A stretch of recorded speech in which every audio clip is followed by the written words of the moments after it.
Hello বন্ধুরা, welcome back to my channel আজব কাহিনী। আজকে আবারও হাজির হলাম নতুন একটি গল্প নিয়ে। আজকের গল্পটি হলো স্বার্থপর গাছ এবং প্রাণীদের বন্ধুত্ব। চলো তাহলে শুরু করা যাক। একদিন একটি সবুজ শ্যামল বনের মাঝে একটি সুন্দর গাছ দাঁড়িয়েছিল। তার ডালগুলি ছিল রঙিন ও রসালো ফল দ্বারা পরিপূর্ণ। বনটির প্রাণীরা দূর থেকে গাছটির দিকে মুগ্ধ হয়ে তাকিয়েছিল। খরগোশ বলল, ও দেখো সেই সুস্বাদু ফলগুলি, ইস আমরা যদি কিছু পেতাম। হরিণ বলল, হ্যাঁ, দেখতে অনেক মিষ্টি ও রসালো লাগছে। হয়তো আমরা যদি গাছটিকে সুন্দরভাবে অনুরোধ করি তাহলে সে আমাদের ফল দেবে। প্রাণীগুলি গাছটির কাছে জড়ো হয়ে ফলগুলির জন্য বিনয়ের সাথে অনুরোধ করল। কিন্তু গাছটি ছিল অহংকারী এবং স্বার্থপর। পাখিটি বিনয়ের সাথে বলল, প্রিয় গাছ, আমরা কি কিছু ফল পেতে পারি? আমরা খুব ক্ষুধার্ত, আর তোমার ফলগুলো দেখতে অনেক সুন্দর। গাছ বলল, না, এই ফলগুলো আমার। আমি এগুলো বড় করেছি এবং শুধু আমি এগুলো উপভোগ করব। কাঠবিড়ালি বলল, কিন্তু এতগুলো ফল তুমি কি সব খেতে পারবে? গাছ উত্তেজিত হয়ে বলল, আমার কিছু যায় আসে না, তোমরা চলে যাও এখান থেকে। অল্প সময়ের মধ্যেই কালো মেঘ জমা হল এবং ঝড় শুরু হয়ে গেল। বাতাস গর্জন করছিল এবং গাছটি প্রচণ্ডভাবে দুলছিল। গাছটি স্বার্থপর হলেও প্রাণীরা তাকে বিপদে ফেলতে পারল না। তারা গাছটিকে রক্ষা করার সিদ্ধান্ত নিল। পাখিটি বলল, চলো সবাই মিলে গাছটিকে রক্ষা করি।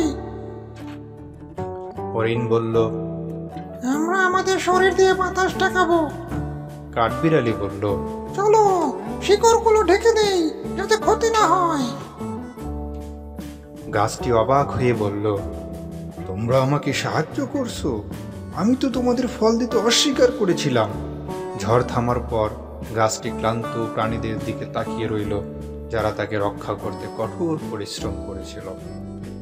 গাছটি মৃদুভাবে অনুশোচনায় বলল, আমি বিশ্বাস করতে পারছি না তোমরা আমাকে সাহায্য করছো, যদিও আমি এত স্বার্থপর ছিলাম।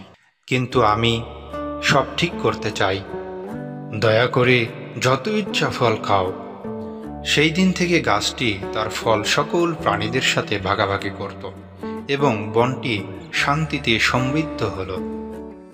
কাঠবিড়ালি আনন্দিত হয়ে বলল, এই ফলগুলো খুবই সুস্বাদু, ধন্যবাদ গাছ। গাছ আনন্দের সাথে বলল, আমি শিখেছি যে সবকিছু ভাগ করে দেওয়া নিজের মধ্যে রাখার চেয়ে বেশি আনন্দ নিয়ে আসে। এখন আমি খুশি যে আমার বন্ধুদের সাথে ভাগাভাগি করতে পারছি।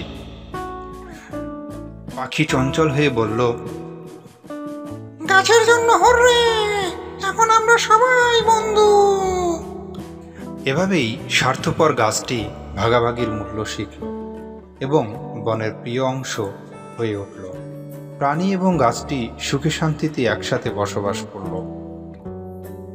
এই গল্পটি আমাদের শেখায় যে ভাগাভাগি করা, একে অপরের প্রতি সহানুভূতিশীল হওয়া এবং সহযোগিতার মাধ্যমে আমরা আমাদের জীবনে সত্যিকার সুখ এবং শান্তি পেতে পারি। স্বার্থপর হওয়ার চেয়ে উদারতা অনেক বেশি মূল্যবান। বন্ধুরা, এই ভিডিওটি যদি আপনাদের ভালো লেগে থাকে এবং এরকম শিক্ষণীয় ভিডিও যদি আরও পেতে চান, তাহলে চ্যানেলটি লাইক, কমেন্ট ও সাবস্ক্রাইব করতে ভুলবেন না। Thanks for watching my video.